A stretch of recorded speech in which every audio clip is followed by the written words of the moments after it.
Jurassic park movie तो आप सब ने देखी होगी। इमेजिन करो एक दिन आप सच में एक जंगल में जा रहे हो और सामने से एक टी-रेक्स निकल आता है। थोड़ा अनबिलीवेबल लगता है ना, लेकिन क्या साइंस में ऐसा पॉसिबल है? क्या हम डायनासोर्स को वापस ला सकते हैं या ये सिर्फ साइंस फिक्शन तक ही लिमिटेड है? हम सबको डायनासोर्स का आइडिया काफ़ी फैसिनेटिंग लगता है, लेकिन साइंस और टेक्नोलॉजी के इस एरा में क्या ये पॉसिबिलिटी है कि हम डायनासोर्स को दोबारा जिंदा कर सकें? आज हम इसी इंट्रिगिंग टॉपिक को एक्सप्लोर करेंगे। क्या डायनासोर्स वापस लाए जा सकते हैं? सबसे पहले ये समझना जरूरी है कि एक्सटिंक्ट स्पीसीज को वापस लाना कोई नया साइंस फिक्शन आइडिया नहीं है। इस कॉन्सेप्ट को हम डी एक्सटिंक्शन कहते हैं और साइंस इसके पीछे काफ़ी सीरियस रिसर्च कर रही है। इसका सबसे बड़ा फैक्टर होता है डीएनए।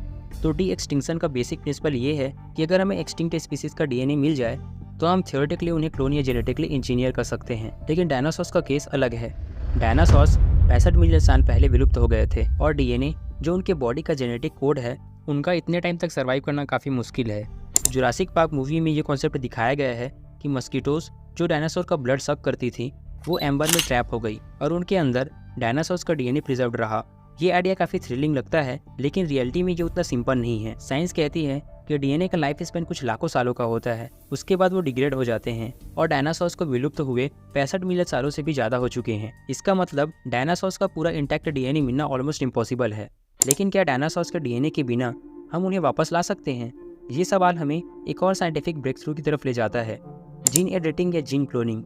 मॉडर्न साइंस में क्रिस्पर जैसे पावरफुल टूल्स ने जीन एडिटिंग को रिवोल्यूशनाइज कर दिया है। क्रिस्पर, जिसे cluster regularly interspaced short palindromic repeats कहते हैं, एक रेवोल्यूशनरी जीन एडिटिंग टेक्नोलॉजी है। ये टेक्नोलॉजी साइंटिस्टों को डीएनए को बड़े एक्यूरेट और टारगेटेड तरीके से एडिट करने का मौका देती है।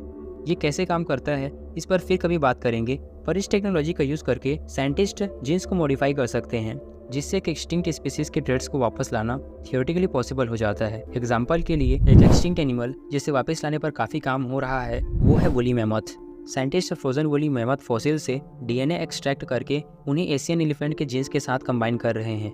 इस प्रोसेस में क्रिस्पर काफ़ी इंपॉर्टेंट रोल प्ले करता है और गोल ये है कि एक हाइब्रिड स्पीसीज बनाई जा सके जो मैमथ के ट्रेड्स एग्जिबिट करे। लेकिन डायनासोर्स के केस में हमारे पास उनका इंटैक्ट डीएनए नहीं है, तो क्या सोल्यूशन हो सकता है? यहाँ एक इंटरेस्टिंग पॉइंट आता है, बर्ड्स, जो डायनासोर्स के क्लोजेस्ट लिविंग रिलेटिव्स हैं। आज के मॉडर्न बर्ड्स जैसे कि चिकन्स काफ़ी सिमिलरिटीज रखते हैं उनके डायनासोर्स इंसेस्टर के साथ। बर्ड्स को लिविंग डायनासोर्स कहा जाता है क्योंकि उनका एवोल्यूशनरी लिंक डायनासोर से डायरेक्टली है। सबसे बड़ा एग्जाम्पल थेरोपॉड डायनासोर्स का है जो टी-रेक्स के इंसेस्टर थे और उनका एक क्लोज रिलेटिव मॉडर्न बर्ड्स हैं। साइंटिस्टों का कहना है कि अगर हम बर्ड्स का डीएनए जेनेटिकली मॉडिफाई करें तो हम डायनासोर्स के कुछ ट्रेड्स को वापस ला सकते हैं। एक एक्सपेरिमेंट में साइंटिस्टों ने चिकन एम्ब्रियोज में डायनासोर्स लाइक टीथ डेवलप करने में सक्सेस हासिल की है। ये पहला स्टेप है इस कॉम्प्लेक्स प्रोसेस में।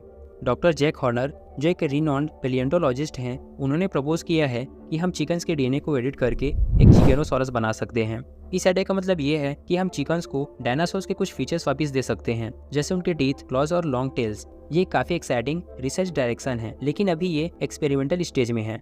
लेकिन डी एक्सटिंक्शन का आइडिया सिर्फ टेक्नोलॉजी का चैलेंज नहीं है, बल्कि एथिकल और इकोलॉजिकल इशू भी लेकर आता है। अगर हम डायनासोर्स को वापस लाते हैं तो उन्हें हम प्रेजेंट डे इकोसिस्टम में कैसे फिट करेंगे? डायनासोर्स के एक्सटिंक्शन के बाद दुनिया काफ़ी बदल चुकी है। एक और चैलेंज क्लोनिंग से रिलेटेड है। डॉली द शीप, जो फर्स्ट क्लोन मैमल थी, उसके क्लोनिंग प्रोसेस को कंप्लीट करने में भी काफ़ी हर्डल्स आए थे। डायनासोर्स को क्लोन करना उससे भी ज़्यादा कॉम्प्लेक्स प्रोसेस होगा क्योंकि हमें उनका फुल डीएनए सीक्वेंस नहीं मिला है। साइंस हर दिन प्रोग्रेस कर रहा है। जीन एडिटिंग, क्लोनिंग और सिंथेटिक बायोलॉजी में जो एडवांसमेंट हो रहा है वो एक दिन हमें एक्सटिंक्ट स्पीसीज को वापस लाने के करीब ले जा सकता है। लेकिन डायनासोर जैसे मैसिव स्पीसीज को वापस लाना फिलहाल एक फैंटेसी से ज़्यादा नहीं है। लेकिन फिर भी जो पॉसिबिलिटीज फ्यूचर में है वो काफ़ी एक्साइटिंग है। क्या हम फ्यूचर में एक्सटिंक्ट स्पीसीज को वापस देख पाएंगे? हो सकता है हम वूली मैमथ को जल्दी देख ले, लेकिन डायनासोर्स अपनी स्केल और कॉम्प्लेक्सिटीज के साथ शायद फिलहाल इम्पॉसिबल लगते हैं। एक और एंगल जो डिस्कस करना जरूरी है वो है एथिकल कंसर्न्स। अगर डायनासोर्स वापस आते हैं तो क्या हमारी दुनिया उन्हें अडेप्ट कर पाएगी? जुरासिक पार्क ने हमें दिखाया है कि अगर हम नेचर के बिना समझ के इंटरफेयर करें तो काफ़ी ज़्यादा खतरनाक कॉन्सिक्वेंसेस हो सकते हैं। क्या डायनासोर्स वापस आने पर हमारे इकोसिस्टम में सर्वाइव कर पाएंगे या वो करंट स्पीसीज के लिए एक थ्रेट बन जाएंगे? हम सबको ये सोचना जरूरी है कि एक्सटिंक्ट स्पीसीज को वापस लाने का असर सिर्फ साइंस तक लिमिटेड नहीं है। तो अब सवाल ये है, क्या हम डायनासोर्स को वापस ला सकते हैं? साइंस अभी उस स्टेज तक नहीं पहुंचा है कि वो जुरासिक पार्क को रियलिटी बना सके, लेकिन फ्यूचर की पॉसिबिलिटीज को हम नकार भी नहीं सकते। अगर आपको ये वीडियो इंटरेस्टिंग लगा हो तो वीडियो को लाइक करके चैनल को जरूर सब्सक्राइब करें और कमेंट में अपने सवाल जरूर पूछें। मिलते हैं अगले वीडियो में। Thank you for watching.